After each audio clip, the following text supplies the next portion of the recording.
Hallelujah, praise the Lord. आप सभी को प्रभु यीशु मसीह के सामर्थ्य नाम में सलाम और शालोम। और आइए फिर एक बार हम तैयार हो जाते हैं बाइबल स्टडी करने के लिए और बाइबल की गहराइयों में जाने के लिए और गहराइयों में जाकर उसे समझने के लिए। और कोई नहीं लेकिन वो पवित्र आत्मा ही है जो हमें समझा सकता है। तो आइए उसका स्वागत करेंगे और इस सफ़र में फिर एक बार हम चले जाते हैं। हे प्यारे पवित्र आत्मा, इस वक्त में हम आपका स्वागत करते हैं परमेश्वर। आपके सभी लोगों को जहाँ सही भी वो देख रहे हैं परमेश्वर, या जिस किसी भी हालात में है, जिस किसी भी हालत में है परमेश्वर, हे प्यारे परमेश्वर, उस जगह में हम आपका स्वागत करते हैं। और आज आकर हर एक से आप बातें करो, उनके हालात से बातें करो परमेश्वर, उनके परिस्थितियों से बातें करो परमेश्वर, उनके तूफानों से आप बातें करो परमेश्वर। आज फिर एक बार आपके वचन के रहस्य हमारे सामने खोल दो परमेश्वर। और ए खुदा, हम बस यही दुआ करते हैं, हम सभी पर कृपा कर, हम पर कृपा कर, हम पर कृपा कर कि आज जब तू हमसे रेमा बात करेगा परमेश्वर, हम उसे समझ पाए, उसे ग्रहण कर पाए और हमारे जिंदगी में लागू कर पाए। और जैसा तेरा वचन आ रहा है परमेश्वर, उस हिसाब से 100 गुना फल हम हमारे जिंदगी के द्वारा हम ले आए परमेश्वर। ए खुदा, हमें मदद कर आज के वचन के अनुसार चलने के लिए, ताकि हम वो फल हमारे ज़िंदगी से ले आए जिसके द्वारा हम खुद ही बदल सकते हैं और हम खुद ही आशीषित हो सकते हैं और हम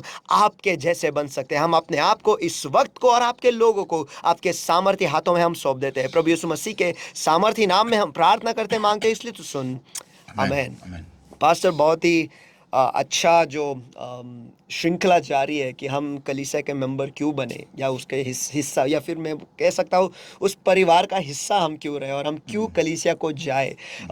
इस पर आप बात कर रहे हैं। और पिछले हफ्ते जो आपने लिया था कि वो जो बलवान है उसे हमें बांधना है। अगर किसी भी चीज़ को जीतना है तो सबसे पहले उसे बांधना है। और आपने बहुत बहुत खूबी से कहा कि कुछ भी करने से पहले हमें उस चीज़ को, उस व्यक्ति को प्रार्थना में रखना है। और जब पवित्र आत्मा वहाँ पर आएगा, प्रकाश, तब जब शब्द आएगा उस वक्त वहाँ पर होगा। प्रकाश आएगा और कार्य हो जाएगा बड़े आसानी से। तो आज कौन सा विषय है जो आप लेने वाले हो? आज तो ये पूरी सीरीज का लास्ट पार्ट है हम्म, और आज ये सीरीज खत्म होने वाली है। और जो पॉइंट है कि वही सवाल कि मैं चर्च का मेंबर क्यों बनूं। जी हाँ। Okay, let's go. Okay. Acts chapter 2 everybody and verses 42 to verse 47. प्रेषित दूसरा अध्याय वचन 42 ते 47. And they continued steadfastly in the apostles' doctrine and fellowship, and in breaking of bread and in prayers. And fear came upon every soul, and many wonders and signs were done by the apostles. And all that believed were together, and had all things common, and sold their possessions and goods, and parted them to all men, as every man had need. And they, continuing daily with one accord in the temple, and breaking bread from house to house, did eat their meat with gladness and singleness of heart, praising God and having favor with all the people. And the Lord added to the church daily such as should be saved. आमेन। प्रेरितों के काम इसका दूसरा अध्याय वचन 42 से आगे। और वे प्रेरितों की शिक्षा पाने और संगति रखने में और रोटी तोड़ने में और प्रार्थना करने में लौलीन रहे। और सब लोगों पर भय छा गया, और बहुत से अद्भुत काम और चिन्ह प्रेरितों के द्वारा प्रकट होते थे। और सब विश्वास करने वाले इकट्ठा रहते थे, और उनकी सब वस्तुएं साझे की थी। और वे अपनी अपनी संपत्ति और सामान बेच बेच कर, जैसा कि जिसकी आवश्यकता होती थी, बांट दिया करते थे। और वे प्रतिदिन एक मन होकर मंदिर में इकट्ठे होते थे, और घर घर रोटी तोड़ते हुए आनंद और मन की सिधाई से भोजन किया करते थे, और परमेश्वर की स्तुति करते थे। और सब लोग उनसे प्रसन्न थे, और जो उद्धार पाते थे उनको प्रभु प्रतिदिन उनमें मिला देता था। तो हम देखते हैं कि यहाँ पर कलीसिया का जन्म हो गया, the first church in the new covenant. जी हाँ। ओके, तो यहाँ हम देखते कुछ पॉइंट्स है कि पहले की जो कलीसिया एक्चुअली है वो एक्चुअली कैसी होनी चाहिए। मैं इसे डिटेल में नहीं कह रहा हूँ क्योंकि ये अलग ही विषय हो जाएगा। मेरा मुद्दा किधर है कि हम चर्च क्यों जाए, हम चर्च का मेंबर क्यों बने। करेक्ट। तो मेरा फोकस ज़्यादा उसके ऊपर आज रहने वाला है, लेकिन थोड़ा बहुत बता के मैं आगे जाने वाला हूँ। Okay, point number 1, a church must contain the teaching of the word of God and prayer predominantly. और किसी भी कलीसिया में परमेश्वर के वचन का सिखाना और प्रार्थना जो है ये ज्यादा से ज्यादा होना चाहिए। या फिर इसको कहते हैं मुख्यतः होना चाहिए। The first thing predominantly seen in any church कि कलीसिया में ये होना चाहिए कि वहाँ पर परमेश्वर के वचन को सिखाना और दुआ। ओके, क्योंकि हम देखते हैं कि यहाँ पर वचन में लिखा है, वचन 42:42 में, and they continue steadfastly in the apostles doctrine, that is teaching of the word of God, and fellowship and in breaking of bread and in prayer. Means fellowship. अभी बेसिकली प्रॉब्लम हम देखते हैं कि आज की कलीसिया में ना आज की कलीसिया में ये बहुत देखने को आ रहा है कि लोग आपस में फेलोशिप नहीं करते, सहभागिता नहीं करते। ओके, क्योंकि उनके आपस में बहुत ही ब्रेकअप्स है, बहुत ही झगड़े हैं, डिसएग्रीमेंट्स है, बहुत कुछ अलग अलग माइंडसेट्स है, फिर आपसी झगड़े हैं। उसके वजह से लोग आज एक चर्च कलीसिया तो आते हैं, लेकिन उसमें मन मुटाव हम कह सकते हैं, मीन्स लाइक गुस्सा है या फिर मन में कुछ तो भी बैर रखते हैं, झगड़ा है, गुस्सा है, जो भी है, एंड वो रखते हुए वो आपस में वहाँ पर इकट्ठा होते हैं। लेकिन उनका जो इकट्ठा होना है वो प्यार में नहीं होता है। ओके, वो दिल से नहीं होता है। ओके, और उसके वजह से ये हो रहा है कि कलीसिया जो है सिर्फ नाम के लिए आज हम एक इकट्ठा होते, लेकिन उसके पीछे का असली मकसद जो है कलीसिया का इकट्ठा होना, वो सब गया है, इट्स गॉन। यानी आज कलीसिया जाना ये एक रीति रिवाज बन के रह इवन गया in believers and traditional people also. जी हाँ। लेकिन इसके पीछे का कारण क्या है? मेन कारण पुलपिट से शुरू होता है, पुलपिट से, कि टीचिंग ऑफ द वर्ड नहीं है। ओके, एंड सेकंड प्रेयर नहीं है। इसके वजह से ये कलीसिया में हो रहा है, क्योंकि अगर पुलपिट से ही शरीर या फिर फ्लैश का प्रचार होगा, स्टाइल एंड ये एंड वो एंड फैशन और जो भी है, और जो भी शारीरिक चीज़ें होती है, वो अगर उसका प्रचार होगा, भले डायरेक्टली नहीं बट इनडायरेक्टली, तो उसका परिणाम कलीसिया के लोगों में होगा ही 100%। उसका फ्लैश ही उसका उत्पन्न आएगा, फसल आएगी। अभी मैं एक बात बताता हूँ। मैं जब कहता हूँ ना टीचिंग ऑफ द वर्ड, परमेश्वर का कहने का मतलब क्या है? Teaching of the word. जो कलीसिया का जो पास्टर है, पासबान है, उसने खुद परमेश्वर से जब प्राप्त किया है वो टीचिंग ऑफ द वर्ड, ना कि इंटरनेट से कॉपी किया है, ना कि कोई मैसेज दे के बोल रहा है, सही। या ना कि कोई पुराने नोट्स कोई सेवक के मिले हैं उसके ऊपर वो प्रीचिंग कर रहा है, वो नहीं। यानी वो कीमत अदा करके वो मन्ना इकट्ठा करके जो उसे मिलता है वो उसे देना है। बेसिकली द पॉइंट इज कि उसको परमेश्वर के सामने जाना है खुद के कलीसिया के लिए। आमीन। मैं ये कह सकता हूँ, जो परमेश्वर के बच्चे हैं, जिस कलीसिया का वो विभाग है, ओके, उन बच्चों के भूख और प्यास के हिसाब से उसे मन्ना और अभिषेक परमेश्वर से प्राप्त करना है। जब वो किसी और का कॉपी करके पेस्ट कर देता है, तब वो किसी और के जो भोजन जिस किसी और के घर में परोसा गया था, वो लेके लोगों में बांट देता है। इसीलिए उन लोगों को हजम नहीं होता, इसलिए उन लोगों को वो समझता नहीं है, पहली बात तो। सेकंड बात तो उनको उसका करना क्या है वो समझ में आता नहीं है। और तीसरी बात ये हो गई कि वो परमेश्वर की ओर जुड़ते ही नहीं है। देखो, हर मैसेज के एंड में ना क्या रिजल्ट की अपेक्षा, क्या परिणाम की अपेक्षा हमने करनी चाहिए? ओके, हर मैसेज के आखिरी में वो है पश्चाताप, कि लोग अपना मन फिराव करेंगे, परमेश्वर के और आएंगे पश्चाताप करते हुए, और परमेश्वर से जुड़ जाएंगे। ये हर मैसेज का रिजल्ट होना चाहिए। लेकिन अगर आप मैसेज दे रहे हो और उसमें से ये परिणाम नहीं आ रहा है, इसका मतलब आपके मैसेज में कुछ गड़बड़ी है। अगर मैं इसी बात को अगर मैं पुराने नियम में ले जाता हूँ, वो मानो ऐसा है कि जब भविष्यवक्ता आते थे, परमेश्वर का वचन लेके आते थे और उनसे लोगों से बात करते थे, उनका मन फिराव होता था और वो लोग फिर से परमेश्वर के पास आते थे। वैसा ही आज की तारीख में कि हर एक वचन जो आ रहा है वो लोगों तक पहुंचे, उसकी वजह से लोग उस बात में या उनके जिंदगी में जो भी चल रहा है उससे पश्चाताप करके मुड़कर परमेश्वर के पास फिर एक बार आए। यस। और अगर अगर वैसा नहीं हो रहा है तुम्हारी कलीसिया में, तो वो जो मैसेज है ना, वो आपको सिर्फ खुश करने के लिए आ रहा है। It's just an encouraging word, that's it. उसके आगे उसका कुछ इफेक्ट नहीं हो रहा है। हाँ, एनकरेजमेंट बहुत ज़रूरी है, लेकिन एनकरेजमेंट के साथ साथ लोगों को ये मालूम होना भी उतना ज़रूरी है कि मैंने कुछ गुनाह किए हैं और मुझे उससे मन फिराव करना है, मुझे उससे लौटना है, फिर से एक बार परमेश्वर के करीब आना है।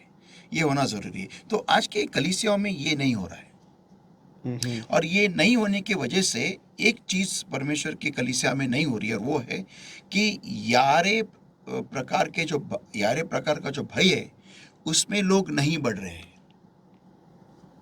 और ना ही मोरा प्रकार के भय में बढ़ रहे हैं। मीन्स आजकल लोगों को पाप करने से कोई डर नहीं लग रहा है।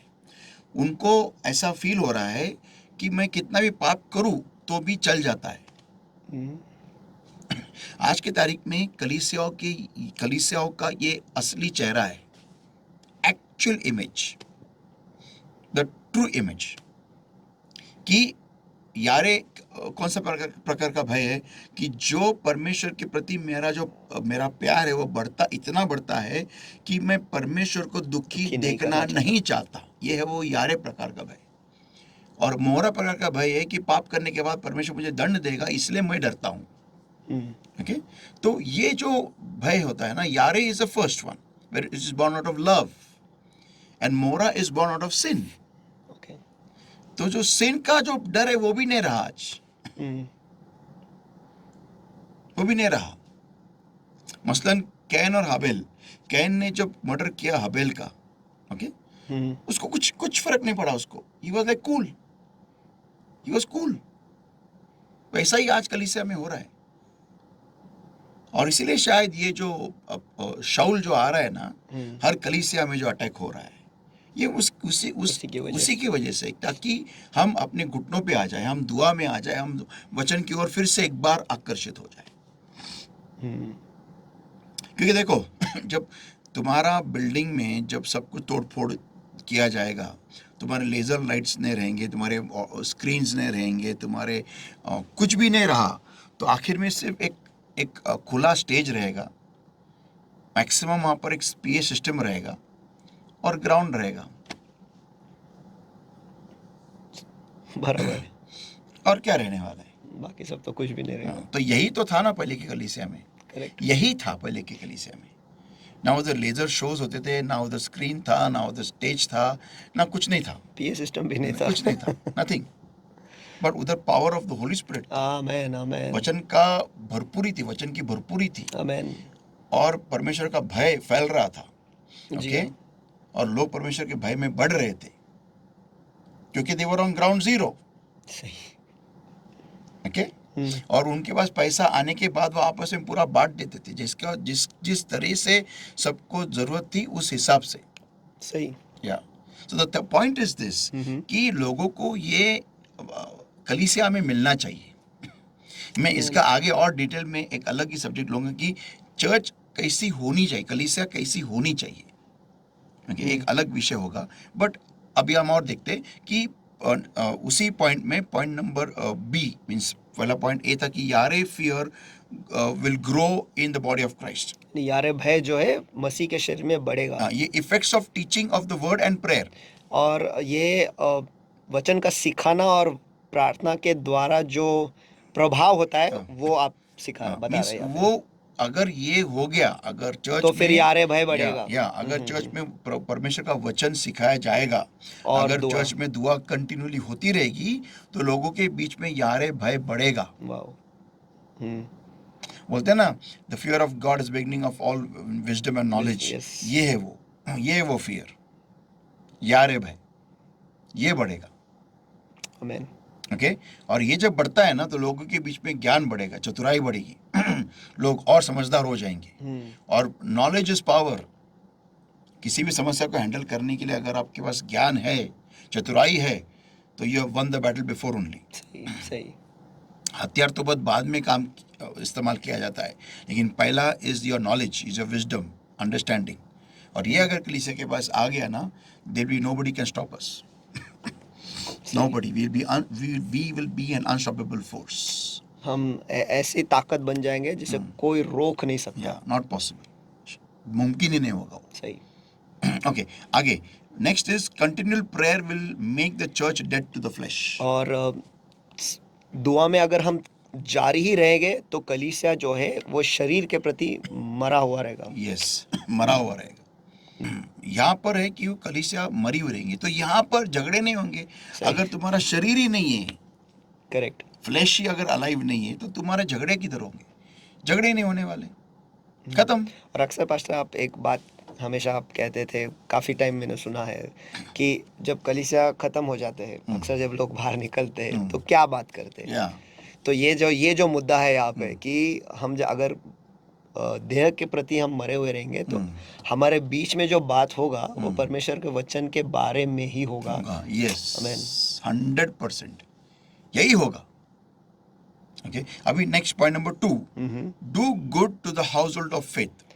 यानी हाउस होल्ड ऑफ फेथ, विश्वास का जो घराना है उसके प्रति अच्छा करो। हाँ मीन्स गलेशियंस 6:10, गलतियों की पत्री इसका 6वां अध्याय वचन 10, गलती का रसपत्र 7वां अध्याय वचन 10, as we have therefore opportunity let us do good unto all men, especially unto them who are of the household of faith।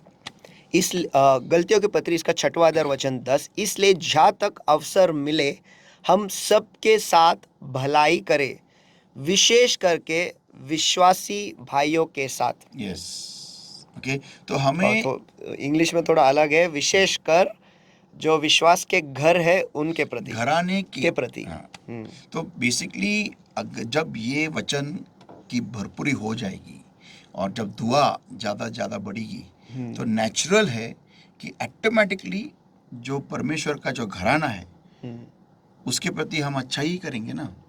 आमीन। हम बुरा करने की सोचेंगे ही नहीं। आमीन। तो ये बेसिक प्रॉब्लम्स है कि आज की कलीसिया में नहीं हो रहा है। इसके वजह से हमारी कलीसिया जो है आजकल पूरे ढलान पे है।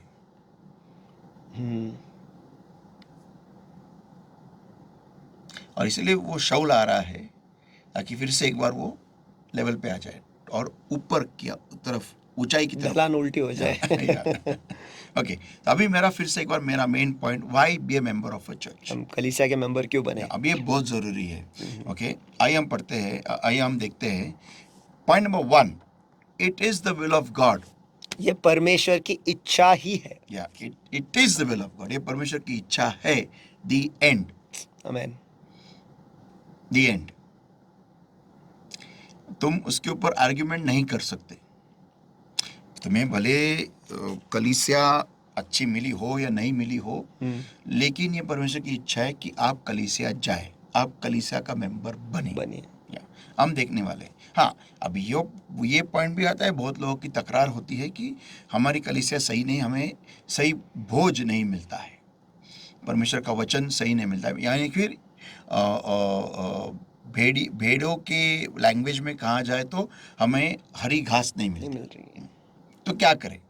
ओके ये इसके ऊपर मैं थोड़ा टिप्पणी देता हूँ कि देखो, अगर भेड़ को कोई चरवा हरी घास नहीं देता है तो वो ज़्यादा देर उस चरवा के नीचे नहीं रह सकता, नहीं तो वो मर जाएगा। ओके तो अगर मैंने ये नेचुरल प्रोसेस में भी अगर मैंने इसको अप्लाई किया कि मैंने भेड़ों को, अगर मैंने उनको हरी घास के चराई में नहीं लेके गया तो वो खुद ब खुद वो हरी घास ढूंढते जाएंगे। ओके वो जाएंगे जिनको हरी घास, चमत्कार नहीं है, हरी घास की बारे में बात कर रहा हूं। ओके वो उस तरफ जाएंगे और ताज़े पानी की तरफ जाएंगे, वो जाएंगे ही जाएंगे। उनकी फितरत है, परमेश्वर ने बनाया है। तो अगर कोई पास्टर खुद को अपग्रेड नहीं कर रहा है खुद को अगर वो परमेश्वर के तालमेल में नहीं ला रहा है, फ्लो में नहीं ला रहा है, तो उसको वो उसका हर्जाना भरना पड़ेगा. That's the brutal fact about the pastors life. और ये किसी भी पास्टर की जिंदगी की सच्चाई है, नहीं, खतरनाक सच्चाई, खतरनाक सच्चाई है। निर्दयी सच्चाई है. कि उसकी कली से उसकी जो असली भेड़ है ना, जिन्हें परमेश्वर के वचन की भूख लगी है, वो नहीं रहेंगे उसके कलीसिया में. और हम उस चीज के लिए हम उस भेड़ों को ब्लेम नहीं कर दोष सकते, नहीं दे उनको हम सकते। दोष नहीं दे सकते. सही। ओके, चलो अभी it is the will of God. आइए हम पढ़ते हैं Matthew 26 everybody and verse 32.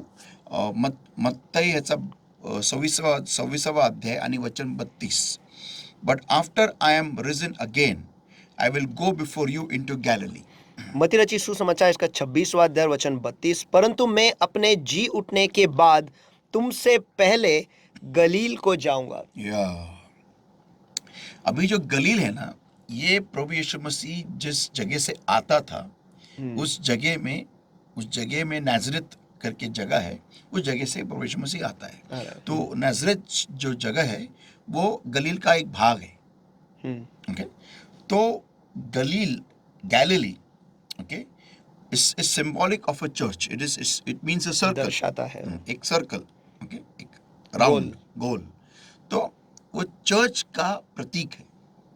Okay, तो प्रभु क्या म्हणता है, जैसे मैं पुनरुत्थित होऊंगा मैं तुम्हें गलील में मिलूंगा, कहीं और नहीं.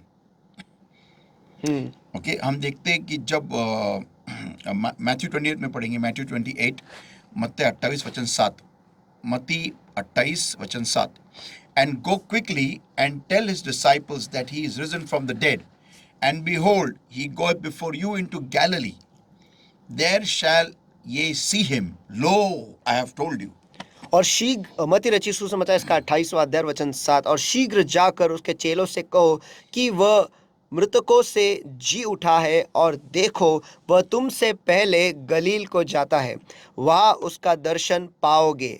देखो मैंने तुमसे कह दिया. या तो देखो, यहाँ पर खुद स्वर्गदूत बता रहा है उसको, उन औरतों को, कि तुम्हें गलील में जाना है. सही. ओके, और वो क्या कहता है कि behold he goeth before you into Galilee, there shall ye see him. Means प्रभु यीशु मसीह ने जो पहले बोला था कि मैं तुम्हें गलील में मिलूंगा, ओके, वही वो दोहरा रहा है उधर, वो फिर से एक बार वही दोहरा. चीज मीन्स इसका मतलब स्वर्ग भी यीशु मसीह के अल्फाजों के साथ में एक क्या उसको बोलते हैं, उसका आधार दे रहा है, उसके अल्फाजों को सपोर्ट कर रहा है, उसके अल्फाजों को मान्यता दे रहा है, उसके अल्फाजों के हिसाब से चल रहा है. खुद स्वर्ग. ये कलीसिया में जाने वाले लोगों को, बिलीवर्स को ये समझ में आना चाहिए. ओके, और एक आपको एक बहुत बड़ा प्रूफ देता हूं. ओके, कलीसिया जाना इतना इंपॉर्टेंट क्यों है? Okay, Matthew 20 everybody and verse 24 to verse 28. Sorry, John 20 verse 24 to verse 28. यूहन्ना इसका 20वां अध्याय वचन 24 से 28. यूहन्ना इसका 20वां अध्याय वचन 24 से 28. But Thomas, one of the 12, called Didymus, was not with them when Jesus came. The other disciples therefore said unto him, We have seen the Lord.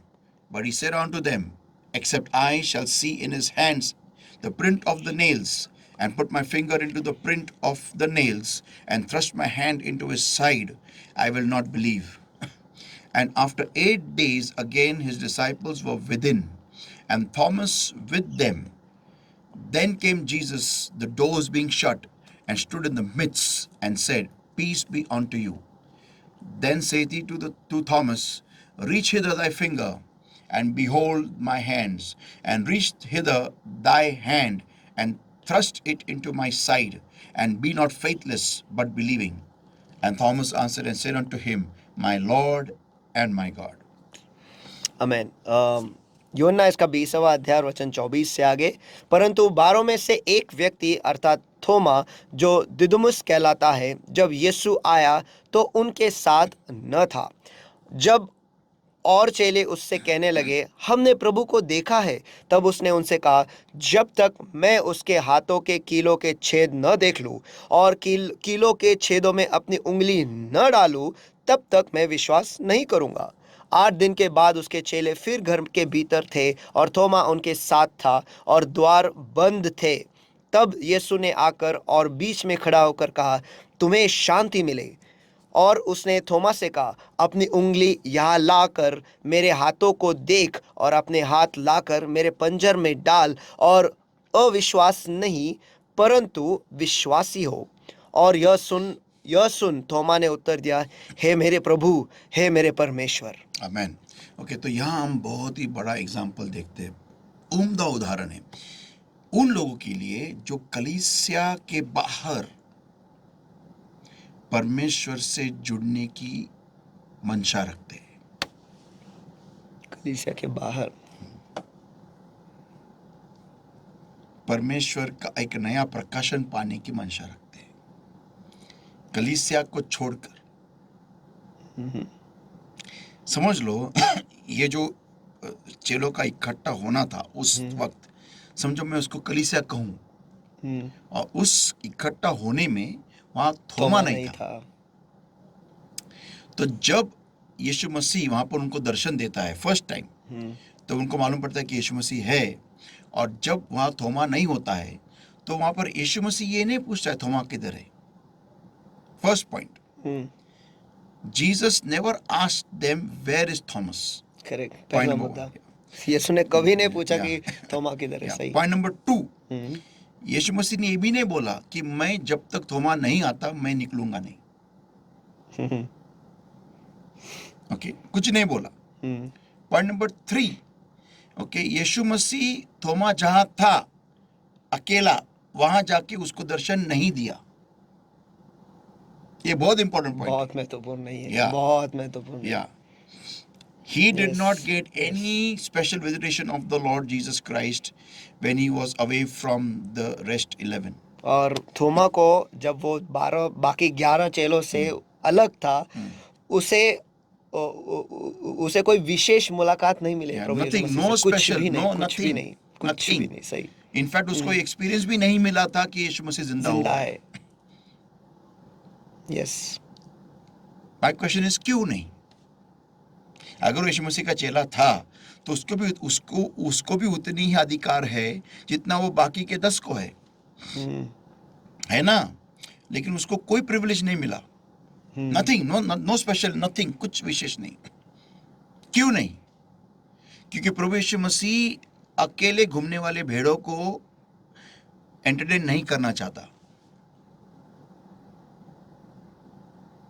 जो अपने ही मन से यहां लॉग इन कर, वहां लॉग इन कर, इसका देख उसका देख, नहीं। हाँ, मैं फिर से एक बार दोहरा रहा हूं, ऐसी कई भेड़ है जिनके कलीसिया में उनको सही खाना नहीं मिलता, तो वो खाना ढूंढने के लिए यहाँ वहां लॉग इन करते, वो बात अलग है। लेकिन अगर वो आप कलीसिया में जा रहे जहाँ पर आपका पास्टर दिन रात मेहनत करता है आपके लिए सही खाना परोसने के लिए, लाने के लिए, तो आपको उस कलीसिया के में जो अभिषेक है उसका रिस्पेक्ट करना चाहिए। आमेन, आमेन, और आपको वहां आना चाहिए। आमेन। क्यों? क्योंकि परमेश्वर ने वहां आपको लगाया है। आमेन। तो थोमा अकेला था, लेकिन यीशु मसीह के उसको मिला नहीं। उसको प्रभु यीशु मसीह जिंदा होने का जो प्रकाशन है, रेवलेशन है, उसको उन 11 के साथ में ही मिला। करेक्ट। दूसरे उधर स्पष्ट लिखा है कि यहाँ पे थोमा भी था। Yes, yes. तो बेसिकली द पॉइंट यहाँ पर हमें समझना चाहिए कि प्रभु यीशु मसीह उसके सारे क्वेश्चंस को जानता था। सीधे उत्तर दे दिया। हाँ, नहीं, उसको उसके सारे प्रश्नों को जानता था कि उसने क्या क्या अल्फाज, क्या क्या प्रश्न उठाए थे। Correct. जब वो चेलों को मिला, थोमा जब मिला, लेकिन उसको जवाब कहाँ मिला? जब वो कलीसिया आया। That's the point. घर पे रहकर उसे जवाब नहीं मिला। बहुतांश लोग घर में रहते हुए जवाब चाहते हैं, नहीं मिलेगा, नहीं मिलेगा, नहीं मिलेगा, नाही मिळणार। तुमचा आजारी नवरा मरणार, तुमची आजारी बायको मरणार, तुमचे आजारी लेकरं असेच जातील, निघून वायात जातील, तुमच्या घरामध्ये कधी आशीर्वाद येणार नाही। आपका बीमार पति ऐसे ही मर जाएगा, आपकी बीमार पत्नी ऐसे ही मर जाएगी, आपके बीमार बच्चे ऐसे ही चले जाएंगे, आपके घर में कभी आशीष नहीं मिलेगी, आपको कभी भी आशीष नहीं मिलेगी। क्यों? क्योंकि आप जो है वो कलीसिया आते नहीं, तुम्ही चर्चला येत नहीं। और आपको क्या लगता है कि आप घर पे बैठकर ऑनलाइन देखकर आपको आशीष मिलेगा? नहीं मिलने वाला। मैं हमारी कलीसिया के लोगों के बारे में बात कर रहा हूं। तुम्हाला काय वाटतं तुम्ही घरी बसून तुम्हाला देव आशीर्वाद देणार आहे? नाही देणार, नाही देणार। तुम्ही काही करा, आहे ते आशीर्वाद पण निघून जाणार, लक्षात ठेवा। तुम्हाला चर्चला येणं गरजेचं आहे, काही पण करा, चर्चला या, किती त्रास होतो या, देव तो त्रास बगत है। परमेश्वर आपकी तभी आपको मुश्किल हो रही है, वो आप कलीसिया आओ। आपको परमेश्वर वो आपकी तकलीफ देख रहा है, मुश्किल देख रहा है, और जो भी आप कीमत अदा कर रहे हो, कीमत की भरपाई कर रहे हो कलीसिया आने के लिए, परमेश्वर हर एक कीमत का, हर एक चीज का हिसाब रख रहा है, और एक दिन आपको उसका प्रतिफल मिलेगा। 100% मिलेगा, 100% मिलेगा। आप आपके आराम का त्याग बलिदान करते हो, आप आपकी नींद का बलिदान करते हो, आप दौड़ दौड़ के ट्रेन पकड़ते हो, जो कुछ भी आप बलिदान कर रहे हो, परमेश्वर वो सब ध्यान में रख रहा है। सब परमेश्वर की किताब में सब कुछ लिखा जा रहा है। अगर आप कलीसिया से मुंह फेर ले रहे हो और यहां वहां घूम रहे हो, परमेश्वर वो भी लिख रहा है, और उसका प्रतिफल आपको मिलने वाला है।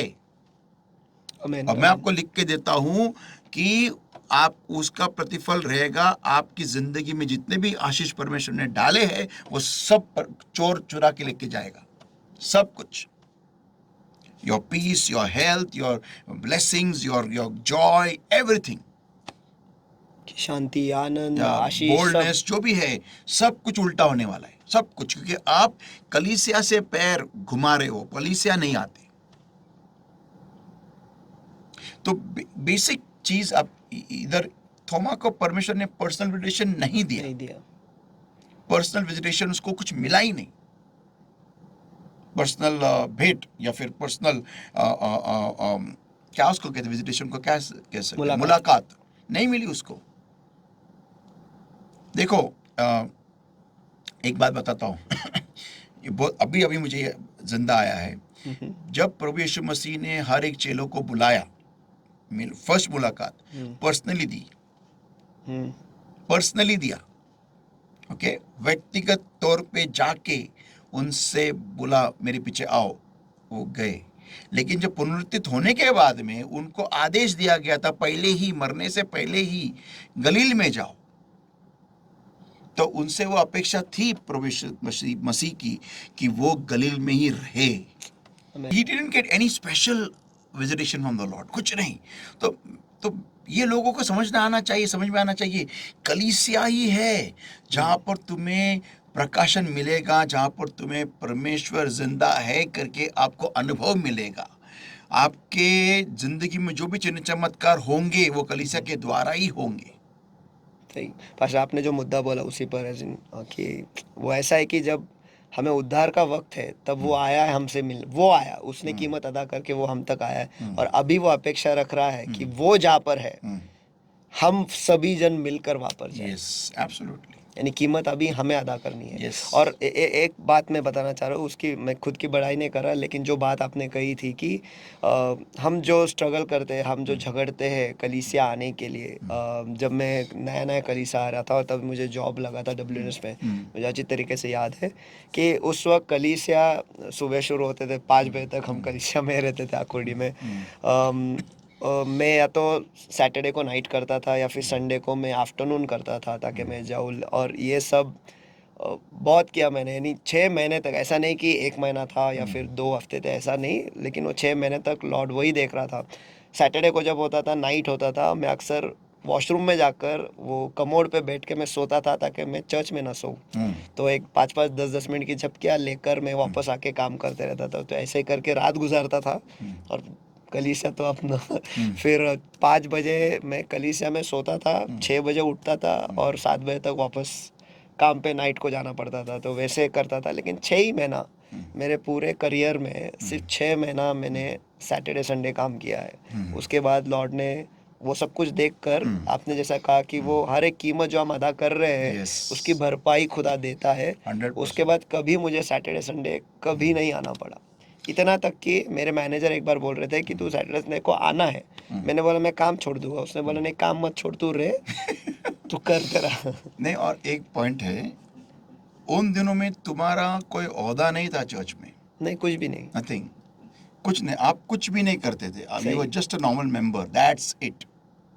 वो बात भी है। लोगों को ये बात समझना चाहिए कि आपकी आज जो पोजीशन लॉर्ड में है वो ऐसी नहीं हुई है कि आप मेरे बहुत करीब हो इसलिए मैंने चलो वासुनों को मैं ऊपर उठाता हूँ, ऐसा कुछ नहीं। इनफैक्ट जो भी मेरे करीब है उसको मालूम होता है कि क्या होता है। It's a price they have to pay to be close to me. Okay, तो वो आसान नहीं है, तो लोगों को ये समझता नहीं है।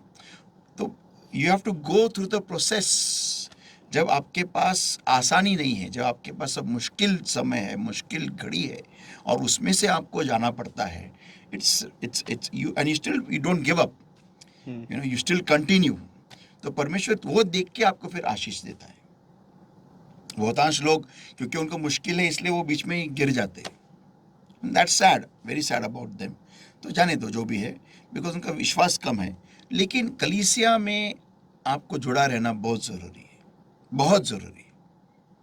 ओके, और वो भी जहाँ पर परमेश्वर आपको लगाता है, प्लांटेड। ओके, नेक्स्ट, अभी a lone sheep can never survive.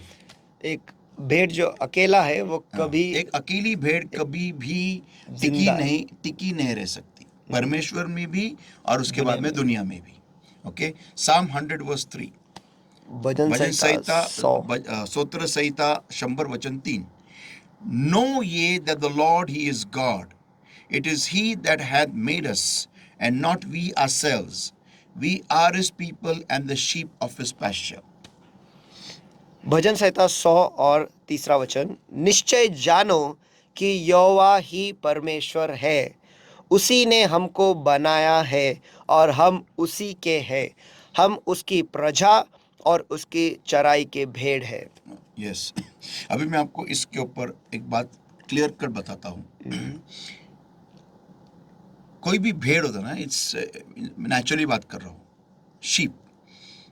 एक भेड़ आप अगर आप ऑब्जर्व करोगे ना, वो हमेशा साथ में रहते झुंड हैं। में रहते हैं। हमें जी। बाइबल में जो उदाहरण परमेश्वर ने हमारे लिए इस्तेमाल किया है वो है शीप। हमें परमेश्वर शेयर करके नहीं बुलाता। ओके, ना हमें लायन बुलाता है, ना हमें वुल्फ बुलाता है, ना हमें खरगोश बुलाता है, ना हमें कोई जानवर की तुलना, सिर्फ ईगल है कहे, और हम, और ईगल है और शीप है। उकाब और भेड़। और वो भी उकाब में भी ऐसा है कि हम उकाब को हम ऊंचाई। नहीं, उकाब खुद प्रभु यीशु मसीह, खुद खुदावन के उसका एक प्रतीक सिंबॉलिक है। प्रतीक है, क्योंकि वो उसके घोंसले को हिलाता है। करेक्ट। ओके, ताकि उसके बच्चे वहां से गिर जाए, उड़ना उड़ना सीखे। सीखे। ओके। लेकिन हमारी जो प्रतिमा है, हमारी जो इमेज है, वो परमेश्वर ने बाइबल में उसे भेड़ के समान ही लिया है। ओके, तो बेसिक इशू हमें ये समझना है कि एक भेड़ जो होती है ना, वो खुद अकेले कभी नहीं सर्वाइव कर सकती, नॉट पॉसिबल। अगर एक भेड़ किसी मैदान में अकेली पाई जाएगी ना, तो रात तक, सुबह तक वो उसका कुत्ते उसको फाड़ के खा डालेंगे उसको, उसका कोई सर्वाइवल चांस नहीं है। अभी मैं जो पॉइंट बोल रहा हूँ बहुत ही खतरनाक पॉइंट है। ये उन लोगों के लिए इम्पोर्टेंट, ये उन लोगों के लिए महत्वपूर्ण है कि जो लोग मसीह में रहने के लिए आए हैं। ओके। आपको समझ में आया है क्या इस बात को? जो लोग मसीह में रहने के लिए आए और जो स्वर्ग जाना चाहते हैं, उनके लिए ये पॉइंट इंपॉर्टेंट है। लेकिन जो सिर्फ कलीसिया में एक क्लब करके आते हैं, क्लब, या फिर एक ब्लेस मी क्लब, मुझे आशीष चाहिए, उस हिसाब से आते, उनके लिए ये पॉइंट कोई मायने नहीं रखता। वो अकेले रहे या साथ में रहे, इनफैक्ट वो अकेले रहना ही चाहते हैं, क्योंकि वो भेड़ नहीं है। वो भेड़ नहीं है। That is a point. कोई भी भेड़ है ना, भेड़ वो कभी भी कलीसिया से अलग नहीं रह सकती। It's not possible. देखो अभी मैं एक बात समझाता हूँ। बहुत बार ऐसा होता है कि मैं कलीसिया में नहीं होता हूँ, मैं बाहर जाता हूँ प्रीचिंग के लिए। तो मैं बाहर जब जाता हूँ मैं उधर भी प्रीचिंग ही करता हूँ। जी हाँ, ऐसा कभी हुआ नहीं है कि कलीसिया मेरी चालू है और मैं होटल में कोई वेकेशन पे गया हूँ संभव ही नहीं है। और मैं वहाँ आपने घूम रहा कोशिश हूँ। भी किया था, लॉर्ड से बोला था मुझे वेकेशन पे भेज, उधर भी जाके प्रीचिंग ही कर रहे थे। वो तब से उसके बाद में मैंने कभी कभी नहीं वेकेशन मांगा। मांगा। सब लोग एंजॉय कर रहे थे, अकेला मैं छोड़ के। मैं अकेला ही था जो पूरे पूरे रिजॉर्ट में मैं प्रेयर में बैठा था। और सब लोग मस्त स्विमिंग पूल में उड़ी मार रहे हैं, ये कर रहे हैं, वो कर रहे हैं। मैं खिड़की से देख रहा हूँ, यार लॉर्ड मैंने क्या मांगा था और क्या करने को भेजा तूने मेरे को। वेकेशन चाहिए, चल आ जा, तेरे को वेकेशन देता हूँ। तो बेसिकली मैंने अभी तक मेरे लॉर्ड में मेरे को भी 30 ईयर्स हो गए, 30 साल।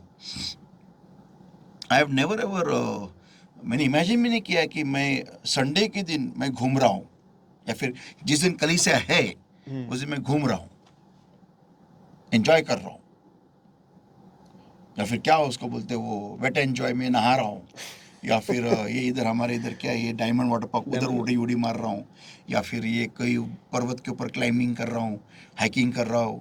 मुझे माउंटेनिंग बहुत पसंद है, लेकिन ऐसा कलीसिया के दिन में आई कांट, मेरे को इमेजिनेशन भी होता नहीं है। तो जो शीप होता है ना, भेड़, वो कभी नहीं कर सकता ये स्टंट। करेक्ट। हाँ, लेकिन जो भेड़ नहीं है वो ये सब कर सकते। कलीसिया के दिन को छोड़ के वो यहाँ वहाँ सब घूमेंगे। कलीसिया कलीसिया को के दिन दिन के कलीसिया के दिन पे वो यहाँ वहाँ सब जगह घूमेंगे, वो एंजॉय करेंगे, वो इसको मिल उसको मिल ये वो, लेकिन वो चर्च में नहीं आएंगे वो, क्योंकि उनका प्रॉब्लम है, क्योंकि वो शीप ने ठीक से, भेड़ ठीक से हुए नहीं। भेड़ कभी भी ना अपने चरवाह के बगैर रहना रहना उसको मालूम ही नहीं है, और चरवाह और अपने जोड़ीदारों के बगैर उनको संगठित होना उनके लिए अनिवार्य होता है। It's like life for them. उनके लिए जिंदगी है। हाँ, भेड़ को संगठित होने में उनकी जिंदगी है। वो बिना संगठन के, बिना एकता के वो जिंदगी का ख्याल भी नहीं कर सकते। मैंने रिसेंटली मेरी एक बार मेरी गाड़ी, मैं टू व्हीलर पे था और मेरी गाड़ी को चारों ओर से भेड़ों ने घेर लिया, और उनके साथ इतने खुकार कुत्ते थे ना। वो कुत्ते means it was a big crowd, it was a big प्लथोरा, means बड़ा झुंड था भेड़ों का। भेड़ों का, हाँ। मैं कह सकता हूँ कम से कम 1000-1500 भेड़ रहेंगे इधर ही अपने एंट्रेंस पे। मुझे पूरा घेर लिया था। बोला यार मैं फर्स्ट टाइम देख रहा हूँ पास्टर भेड़ों के बीच में। तो मैं खड़ा था बाइक के ऊपर, मैंने बंद कर डाली, क्योंकि उनका झुंड बहुत ही लंबा था, बहुत लंबा। मैं देख रहा था यार ये कब खत्म होगा, अभी मैं वही सोच रहा था। और बाकी के लोग भी जब आए गेट के अंदर घुस गए, वो लोग भी रुक गए, भाई कहाँ जाएंगे। तो मैंने देखा कि जो लोग उन भेड़ों को ऐसा हकालने की कोशिश कर, तुरंत उनके जो कुत्ते थे ना वो लोगों के नज़दीक आने लगे। और मैं जो अकेला शांत खड़ा था गाड़ी बंद करके, वो कुत्ते लोग ने से मेरे पास एक बार देखा, बाद में चुपचाप चलेंगे साइड से। लेकिन जो लोग ऐसे गाड़ी हिलाने की कोशिश कर रहे थे, भेड़ों के ऊपर जाने की कोशिश कर रहे थे, उनके ऊपर तुरंत कुत्ते उनके नज़दीक आ गए, तुरंत एक झटके में। तो मैंने देखा और वो कुत्ते नॉर्मल कुत्ते, मैं डॉग ट्रेनर हूं, मैं जानता हूँ कि वो शीप डॉग है। शीप डॉग्स किसी भी प्रकार से कॉम्प्रोमाइज़ नहीं करते, नो समझौता। नो समझौता। वो उनका ट्रेनिंग ऐसा रहता है, नेचुरल ट्रेनिंग होता है उनका।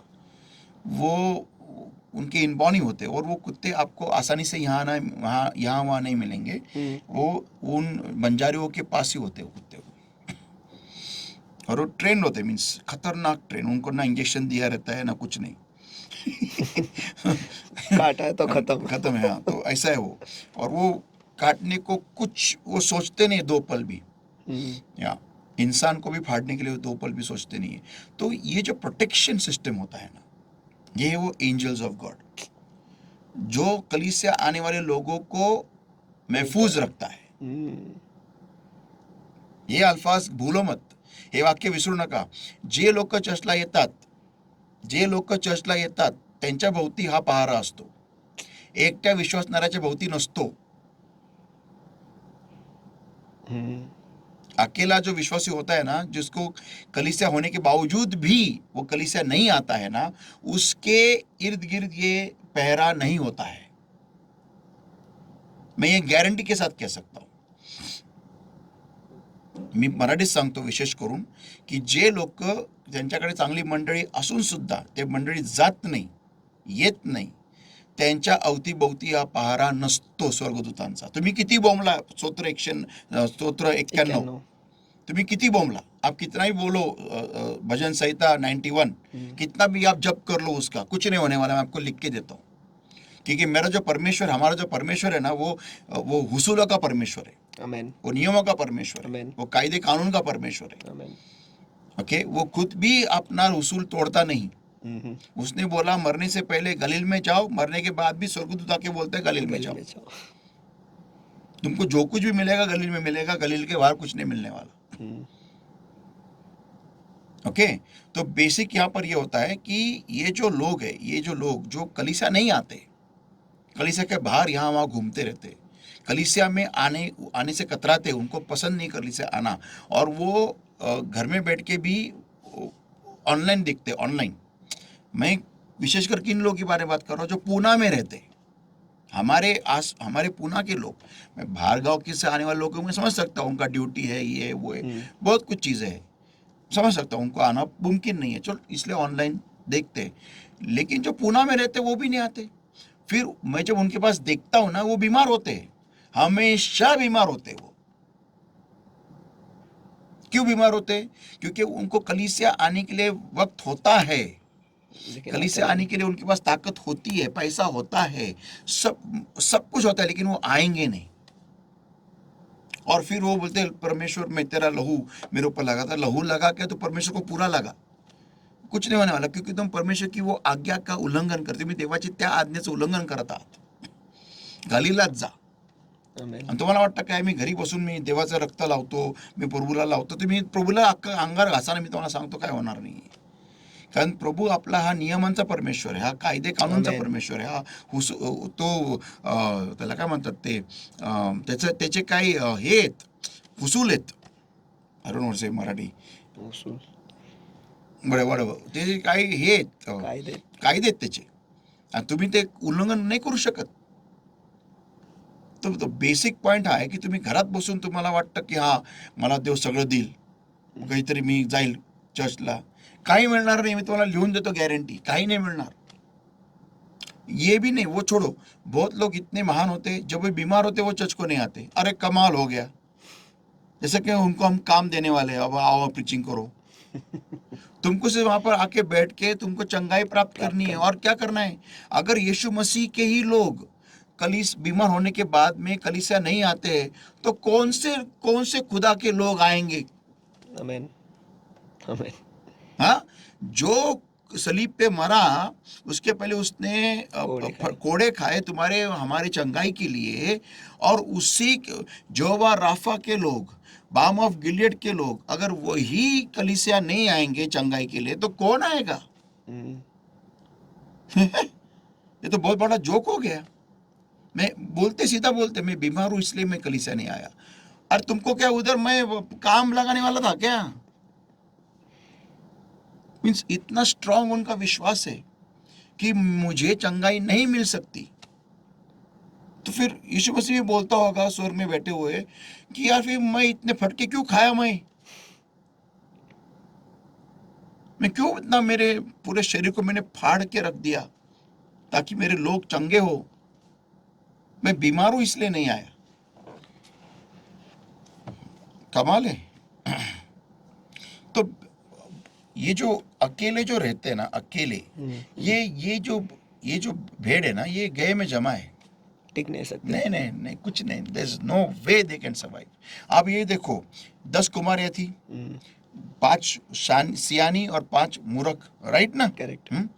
जब 5 मूर्ख को मालूम पड़ा उनको तेल की जरूरत है, वो 5 की 5 साथ में गए. उधर भी वो साथ में ही गए। करेक्ट। ऐसा नहीं हुआ Correct. कि एक गई और एक रही।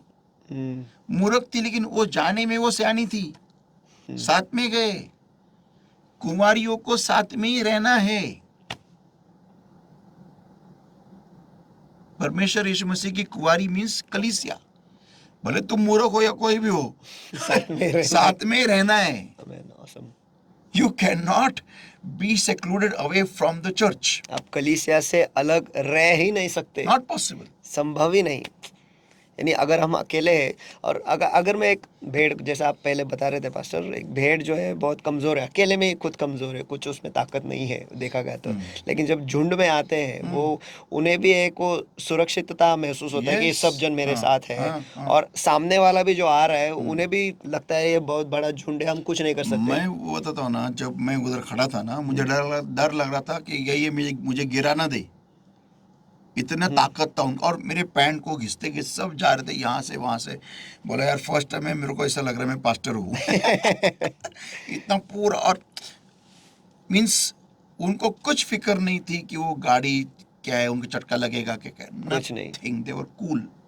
सब साथ में है, कोई टेंशन नहीं। नॉट कोई, और शेपर्ड भी था उनका उनके साथ में, उनका पास्टर। हम्म। या सो एनीवे, लेट्स गो तो फर्दर उसी नाउ। बात पे पास्टर, अगर आपने तो गौर किया होगा, लेकिन जब मैंने देखा है कि जो भेड़ जो आखिर आखिर के भी होते हैं, वो भी एक दूसरे को चिपक चिपक के चलते हाँ, हैं। Yes yes. अकेला कोई नहीं होता, ऐसे अलग ही हाँ, झुंड से चल रहा है, ऐसा नहीं, कभी नहीं हुआ नहीं। है। सिर्फ बकरियां रहती है। हाँ, वो तो किधर भी जाते हैं, हाँ, वो हाँ, अलग बात है, हाँ। लेकिन ये भेड़ आखिरी भी जो होता है वो किसी ना किसी को चिपका हुआ रहता है। और उनका जो ये होता है ना पास्टर, वो बकरियों के पीछे लगा रहते हैं। अरे आ रहे, अरे आ रहे, अरे हाँ, ऐसा। उनका एक असिस्टेंट पास्टर रहता है हाँ। पीछे। चल चल। Okay, point number 3, there is power when we pray together. और मुद्दा क्रमांक 3, जब हम इकट्ठा बैठकर दुआ करते हैं, वहां पर सामर्थ है, या या उसमें सामर्थ है। या तो एक्ट्स 12 वर्स 5, प्रेषित 12 वचन 5। Peter therefore was kept in prison, but prayer was made without ceasing of the church unto God for him. और प्रेरितों के काम, इसका 12वां अध्याय वचन 5, बंदी गृह में पतरस की रखवाली हो रही थी, परंतु कलीसिया उसके लिए लौ लगाकर परमेश्वर से प्रार्थना कर रही थी। तो कलीसिया प्रार्थना कर रही थी, इसलिए स्वर्गदूत को भेजा गया और पतरस को वहां से आजाद कर दिया गया। तो ये है power of the prayer of a church. और ये है कलीसिया की सामर्थ, जो इकट्ठा होकर नहीं, दुआ, कलीसिया की दुआ का सामर्थ, माफ किया, स्वर्गदूत खुद एक्सक्लूसिवली भेजा जाएगा, कोई छुड़ाने भी के लिए, आजाद। असंभव कार्य के लिए, असंभव। Amen. ओके, तो ये बात हमारे लोगों को समझ में आना जरूरी है कि तुम्हारे इकट्ठा दुआ में सामर्थ्य है। इसीलिए आज की तारीख में शैतान कलीसिया को सबको फोड़ना आजाद। चाहता है, बंद करना चाहता है, ताकि हम इकट्ठा नहीं आए।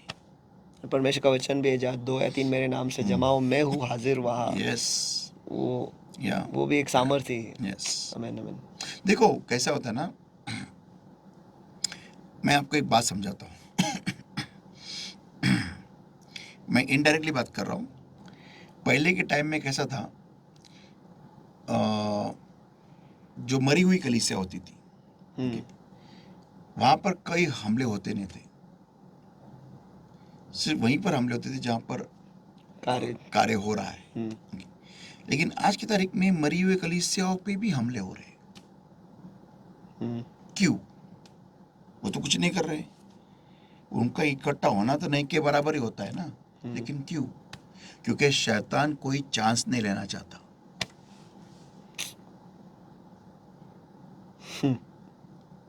इसलिए सारे बच्चों को मार रहा है। जब यीशु मसीह के टाइम में हर बच्चा पैदा हुआ, और मूसा के टाइम में भी किया। तो कोई चांस लेने की वो छोड़ता नहीं है।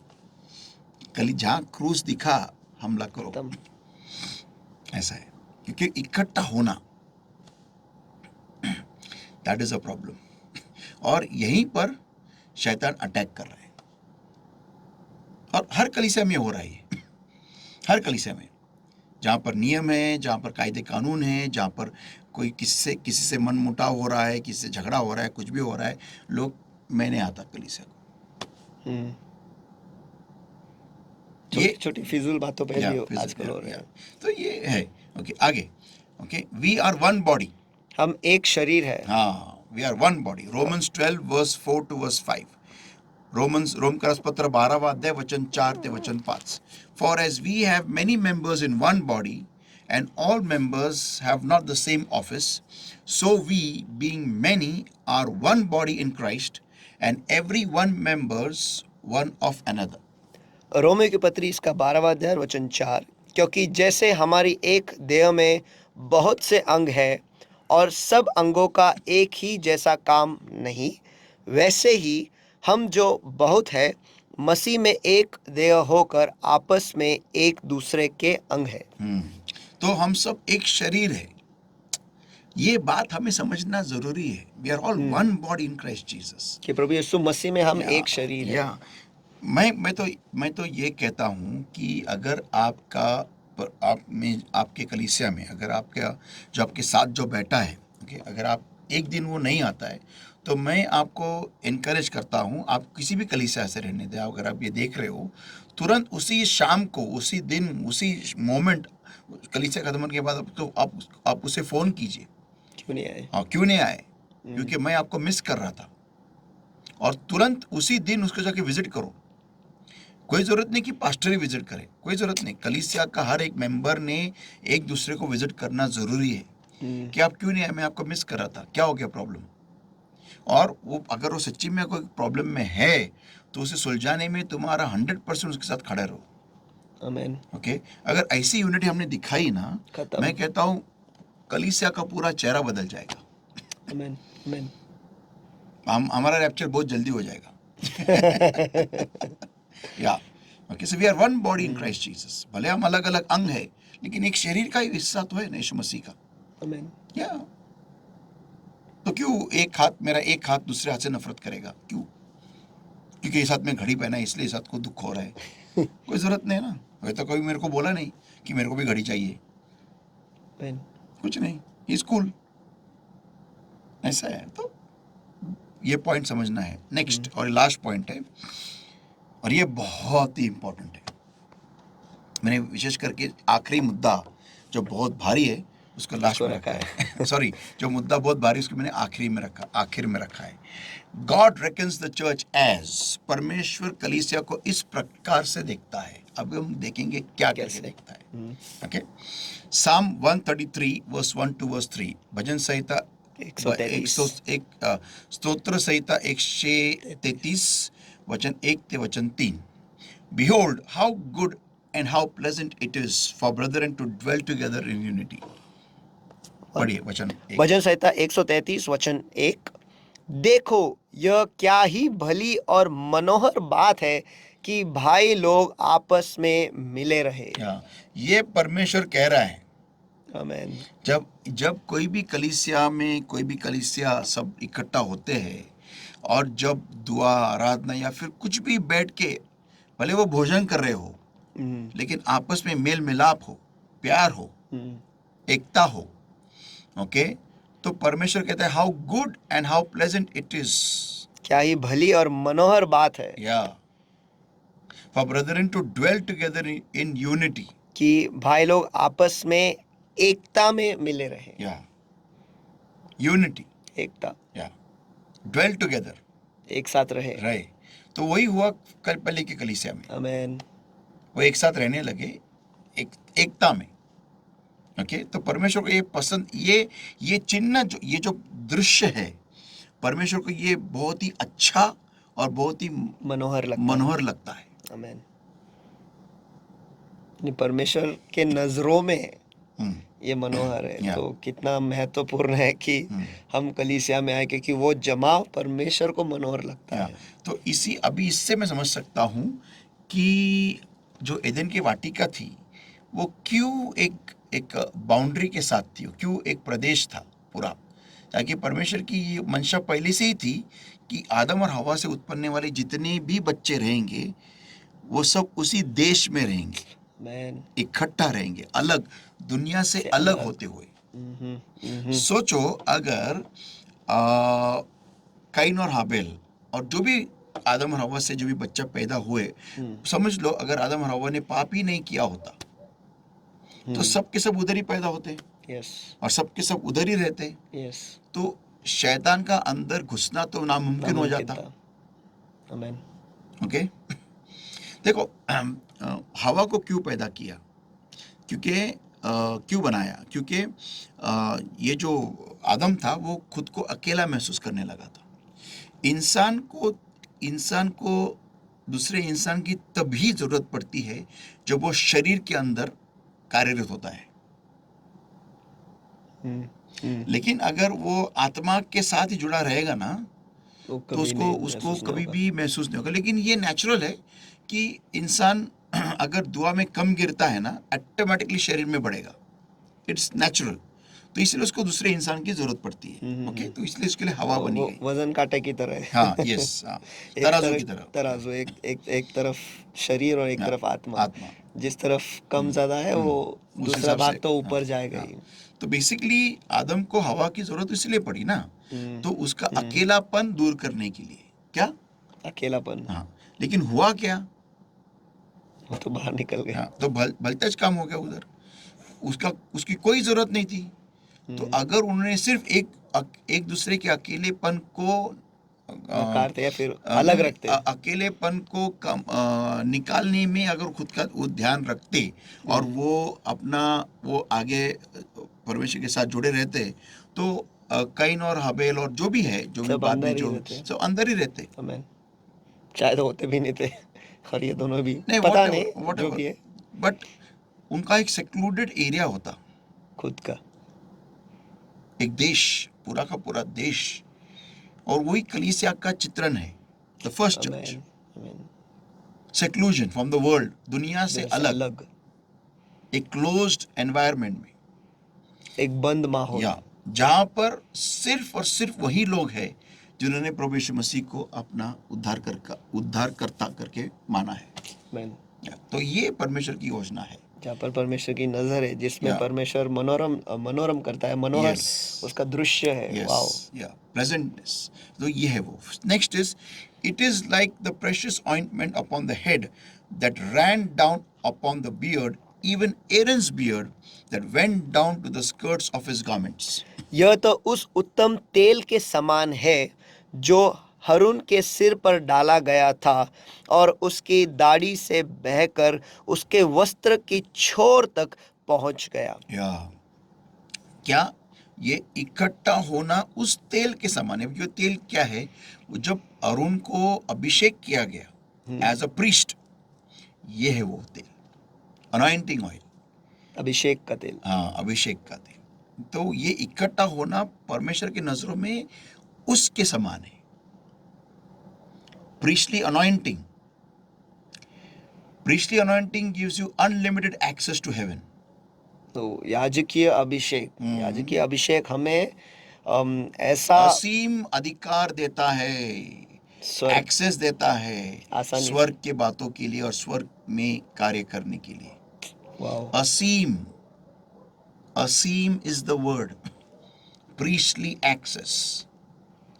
और यही एक्सेस को शैतान को इसी एक्सेस का प्रॉब्लम है, और इसीलिए वो चर्च को इकट्ठा होने नहीं देता है।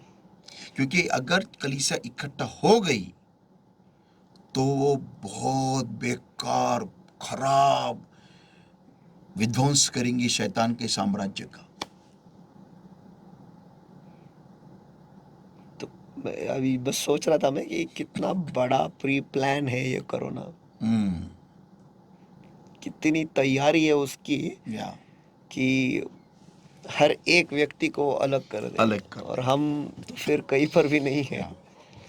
एक कलीसिया होने के नाते जो, यानी वो हमसे इतना डरता है हमारे इकट्ठा होने में। हाँ, तुम अकेले बिलीवर, उसको कोई टेंशन नहीं, हम जानते हैं कुछ नहीं कर सकता, ये थोड़ी दिन गुदी मारेगा, ऐसे उड़ेगा, करेगा, बाद में गिर जाएगा, खत्म। वो कोयले के समान है, बस थोड़ा देर जलेगा फिर खत्म, बुझ के राख। तो ये है वो, तो ये है वो पॉइंट कि जहाँ पर वो जानता है कि उस जो कलीसिया है उनको प्रीस्टली अनॉइंटिंग मिलता है, और ये प्रीस्टली अनॉइंटिंग जो याजकीय जो अभिषेक है अभिषेक है। वो जब मिलता है तो वो दुनिया को हिला सकते हैं उस सामर्थ के द्वारा। बोलता है ना प्रभु Yeshu Masih, and the gates of hell shall not prevail against it, whatever shall bind on earth shall be bound in heaven. जो भी आप पर पृथ्वी पे बांधोगे वो स्वर्ग में बांधा जाएगा, जो भी आप पृथ्वी पे खुला करते हो स्वर्ग में खुला किया आजाद किया जाएगा। जाएगा। ये है वो ताकत। आपको लोगों के पाप क्षमा करने की भी ताकत है और किसी के पाप रखने की भी ताकत है। सोचो, कलीसिया को लोगों के पाप क्षमा करने की ताकत है और पाप रखने की भी ताकत है। हम्म, बहुत पावर है ये आसान। एक्चुअली प्रॉब्लम ये हो रहा है ना कि हमारे जो मसीह भाई बहन हैं, आजकल जो माहौल हो रहा है उसके वजह से पॉलिटिक्स और ये मंत्री वो संतरी उसके पीछे भाग रहे हैं, लेकिन जो हमारी असली ताकत है ना, हम उसको नज़रअंदाज करके कचरे में फेंके हुए यहाँ वहाँ घूम रहे। मैं कहता हूँ परमेश्वर के पवित्र आत्मा के द्वारा प्रेरित होकर मैं कह रहा हूँ, सबसे मेरा निवेदन है कि कृपया करके आप सिर्फ एक काम कीजिए, आपके कलीसिया को इकट्ठा कीजिए और नॉन स्टॉप टंग्स में जाइए। That's it. एक दिन हफ्ते में एक दिन रखो जहाँ पर आप सिर्फ दुआ करो और चिल्ला चिल्ला के मत करो, नहीं तो वापस बाजू वाले इकट्ठा होंगे, आपका प्रेयर वो बंद करेंगे। जितना हो सके उतना, अगर आपको एसी हॉल मिलता है, एसी किसी का घर है तो उसको साउंड प्रूफ कर लो। बहुत आसान है, 10-15 हज़ार में साउंड प्रूफिंग हो जाता है, इतना कुछ महंगा नहीं है। ओके, आप यूट्यूब पे देख सकते हो कैसे साउंड प्रूफिंग करना है। और एक बड़ा सा हॉल देखो, पैसा इकट्ठा करो, एसी लगाओ और चालू करो प्रेयर उधर साउंड। लेकिन पहले साउंड प्रूफिंग कर लो, एसी लगाओ और करो और देखो फिर कार्य क्या होता है। I challenge every church today। उसके बाद में क्या मजा ले, कोई आके बीच में खड़ा हो जाए, नॉट पॉसिबल, असंभव है ये। उनके साथ क्या होगा वो उनके पूरे के पूरे इतिहास में वो सोच नहीं सकते, जिंदगी भर के इतिहास में वो नहीं सोच सकते कि उनके साथ क्या होगा। हॉरिबल। मैं उस दृश्य के बारे में भी मैं इमेजिन नहीं कर सकता किस प्रकार की अग्नि, परमेश्वर का न्याय उन सारे लोग पे गिरेगा जो कलीसिया के खिलाफ खड़े हो जाएंगे। और ऐसा डर फैलेगा ना, ऐसा डर, कहीं भी उनको क्रूस भी नजर आएगा ना, दूर से भी वहां से भाग जाएंगे वो लोग। इसके खिलाफ जाने का नहीं बाबा, ये डेंजर है। एक तो मसीह में आएंगे, नहीं तो भाग जाएंगे, दोनों में से एक। ये वो ताकत जो कलीसिया दुआ में बैठेगी। आमीन। यस, तो ये है वो प्रीस्टली अनॉइंटिंग। अभी नेक्स्ट, अभी ये बहुत ही गहरा है, ये बहुत ही अमेजिंग है। मैं इतने साल में इसके बारे में सोचता था, लेकिन मुझे इसका रेवलेशन नहीं मिलता था, लेकिन आज मिला है। Verse 3, as the dew of Hermon and as a dew that descended upon the mountains of Zion, for there the Lord commanded the blessing, even life forevermore। वह हेर्मोन की उस ओस के समान है जो सियोन के पहाड़ों पर गिरती है। यहोवा ने तो वही सदा के जीवन की आशीष ठहराई है। ओके, तो अभी ये जो माउंटेन है ना, हर्मोन, ये जो पर्वत है ना, ये सबसे ऊंचा पर्वत है इजराइल में, फर्स्ट। सेकेंडली, शायद इसके ऊपर बर्फ कभी कभी गिरती है, ओके, क्योंकि इतना ऊंचा है। और सबसे इंपॉर्टेंट पॉइंट ये है कि शायद यही है वो पर्वत जहां पर प्रभु यीशु मसीह का रूपांतर हुआ था, ट्रांसफिगरेशन।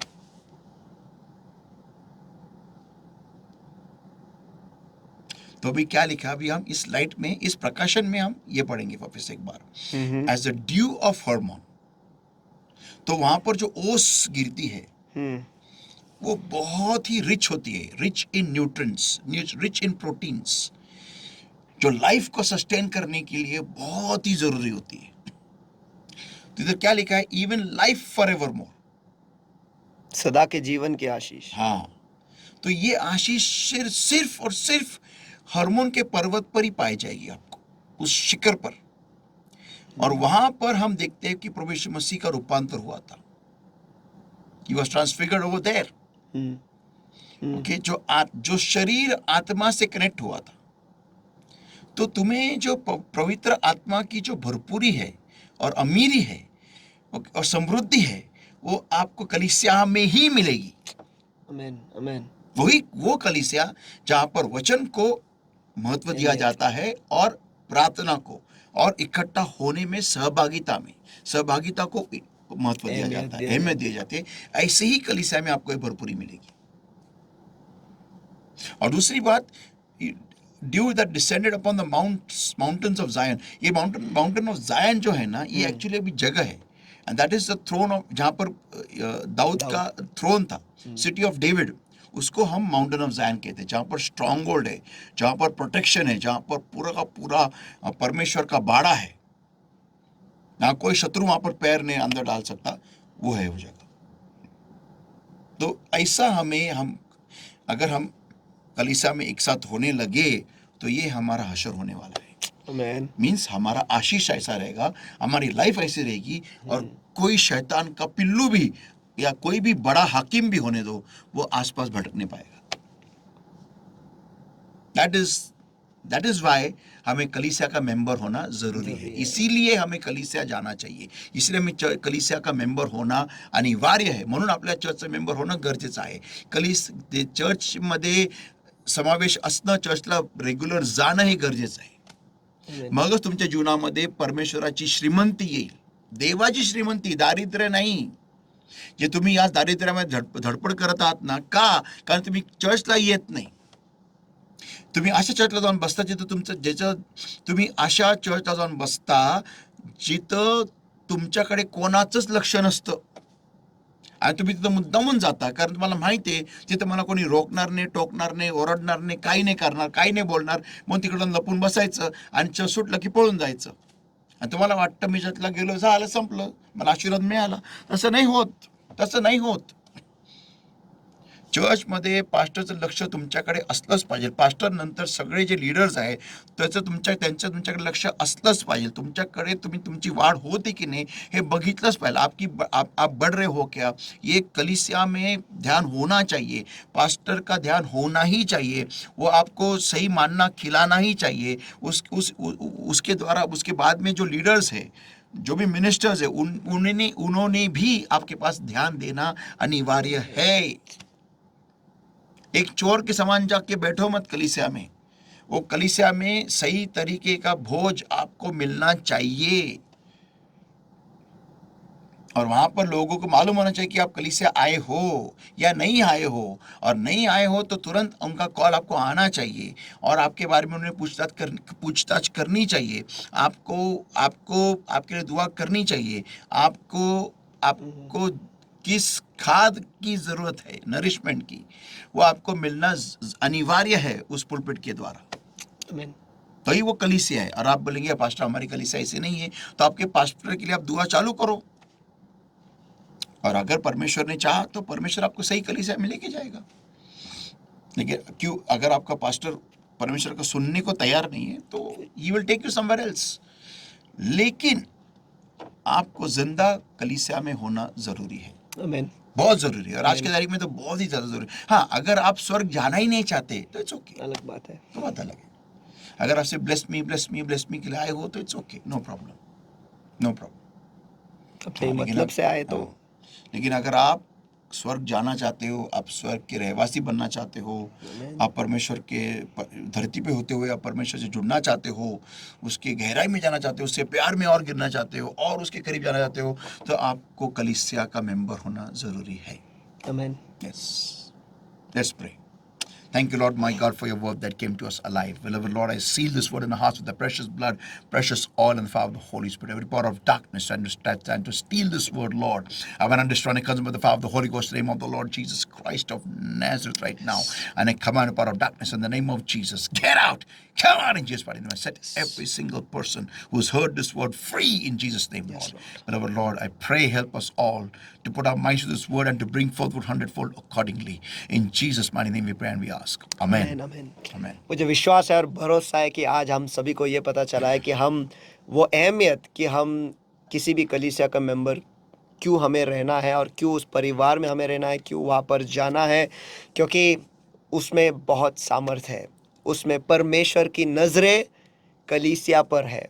परमेश्वर की नज़रों में कलीसिया का इकट्ठा होना मनोहर है, ये एक भली बात है। वो हमें आशीष देता है। अभी अभी हमने सुना कि वहाँ पर वो सार्वकालिक जीवन का आशीष वहाँ पर वो हमें देता है। तो क्यों ना जाए, क्यों ना हमारा फ़ायदा करके ले। मैं फिर एक बार बोल, क्यों ना हम खुद का फ़ायदा करके ले। ये तो Amen. अच्छी बात है कि हमें सामर्थ मिले कोई। और जब हम इकट्ठा आते हैं, जो हम में सामर्थ आता है वो हम सभी जन बहुत अच्छी तरीके से जानते हैं। तो क्यों ना परमेश्वर का सामर्थ दुनिया को दिखाए। वक्त है कि कलीसिया इकट्ठा हो जाए और परमेश्वर का सामर्थ, परमेश्वर का नाम, यीशु का नाम ऊंचा करे और लोग जाने कि सचमुच वो जिंदा खुदा है और उसको छोड़ और कोई नहीं, और उसको छोड़ बाहर जिंदगी नहीं है, लेकिन सिर्फ उसी में जिंदगी है। Amen. तो वक्त है कलीसिया का मेंबर बनना, बहुत अनिवार्य है। और अगर हम अकेले हैं तो आप खुद ही जान लो कि आप किन हाथों में हो। लेकिन अगर आप कलीसिया में हो, परमेश्वर का आच्छादन में कह सकता हूँ, या फिर एक सुरक्षा कवच हम पर है, उस कलीसिया पर है, तो उसका पूरा पूरा फ़ायदा उठाएगा। और मुझे विश्वास है, भरोसा है कि इस संदेश से या फिर इस श्रृंखला से आप आशीषित हुए। आपको महत्व समझ में आया है कि हम क्यों कलीसिया का मेंबर क्यों बने और क्यों हम कलीसिया को जाए। अगर आप नहीं जा रहे हो तो जाना शुरू करो। अगर Amen. मेंबर नहीं हो तो तुरंत मेंबर हो जाओ, जुड़ जाओ, कलीसिया में जुड़ जाओ। बस अभी बस इतना ही करना है आपको, कलीसिया में जुड़ जाओ और ऐसी कलीसिया में जुड़ो जहाँ पर परमेश्वर का वचन आता है और जहाँ पर दुआएं जारी है, क्योंकि वहीं पर आपको परमेश्वर का सामर्थ्य दिखेगा। वहीं पर आप एक परिवार पाओगे जहाँ पर आपको सिखाया जाएगा, जहाँ पर आपको सुधारा जाएगा परमेश्वर के वचन के द्वारा, और आप प्रभु यीशु मसीह के जैसे बनते जाओगे। तो जल्द से जल्द इस मैसेज को शेयर कीजिएगा और टैबरनेकल मिनिस्ट्री इंटरनेशनल, ये जो यूट्यूब चैनल है, इसे सब्सक्राइब करो, शेयर करो। और सभी लोग जो अकेले हैं, जो कलीसिया नहीं जाते हैं, उनके साथ तो विशेष कर शेयर करो, क्योंकि वक्त हमारे पास बहुत कम है। ऐसा ना हो कि वो हाथ से निकल जाए, लेकिन जल्दी से जल्दी उन्हें कलीसिया के अंदर ले आओ, Amen. ताकि वो सुरक्षित हो जाए, वो सार्वकालिक जीवन पाए। तो जल्द से जल्द इस मैसेज को भी लाइक कीजिएगा, शेयर कीजिएगा, सब्सक्राइब कीजिएगा, और आपके रिश्तेदार और मसीह लोग, मसीह दोस्त सभी के साथ आप शेयर कीजिएगा, चाहे वो किसी भी कलीसिया के क्यों ना हो। ये मत सोचो कि हमारे ही कलीसिया के लोगों को भेजना ना, जो भी मसीह है, जो भी प्रभु यीशु मसीह पर विश्वास रखता है, उनके साथ ये शेयर करो, ताकि ये बात जो है दुनिया के हर कोने कोने तक पहुंचे और दुनिया के सारे कलीसिया जो है वो इकट्ठा हो जाए और परमेश्वर का नाम ऊंचा किया जाए। Amen. आमेन। Amen. तो गॉड ब्लेस यू ऑल। परमेश्वर आप सभी को आशीष दे। फिर मिलेंगे अगले गुरुवार को एक नए सफर में, तो तैयार हो जाइएगा। God Amen. Bless you. Praise the Lord. Praise the Lord.